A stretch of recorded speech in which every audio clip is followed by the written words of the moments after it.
বাস করে কুরমালি ভাষা আমাদের জেলায় বিশেষ করে জালদা, জয়পুর বা আরো যে যে জায়গায় কুরমালি ভাষা ইয়ে করা হয়, বলা হয়, সেই কুরমালি ভাষাকে সরকারি ভাষা হিসাবে স্বীকৃতি দেওয়ার আবেদন করা হয়েছিল এবং সেটা বিধানসভাতে পাশ হওয়ার পরে সেটা সরকার অনুমোদন দেয়। দীর্ঘদিন থেকেই সবাই আন্দোলন করে আসছে। এখানে দুটো জিনিস পরিষ্কার, কুরমালি ভাষাটা কিন্তু কুর্মী জাতিরাই শুধু বলে সেটা নয়, যে যে এলাকাতে কুরমালি ভাষা চলে কিন্তু সেটাকে ডিলে করতে করতে আজকে 2025 সালে একটা নোটিশ ডিআই স্কুল থেকে প্রেরণ করা হয়েছে। সেই নোটিশে বলা হয়েছে প্রাইমারি স্কুলগুলোকে যে আপনারা অপশন দেন কে কে এইটা মানে প্রায় কুরমালি ইচ্ছুক। এইখানে আমাদের অবজেকশন আছে। এই ইচ্ছুক নিয়ে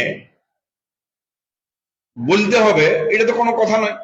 একটা ভাষা যেখানে সরকারি ল্যাঙ্গুয়েজ হয়ে গেছে এবং আমরা জেলার স্বার্থে আমাদের পরিষ্কার দাবি থাকে, ভাবিদার কাছে ছবি তুলে দিতে পারবো না।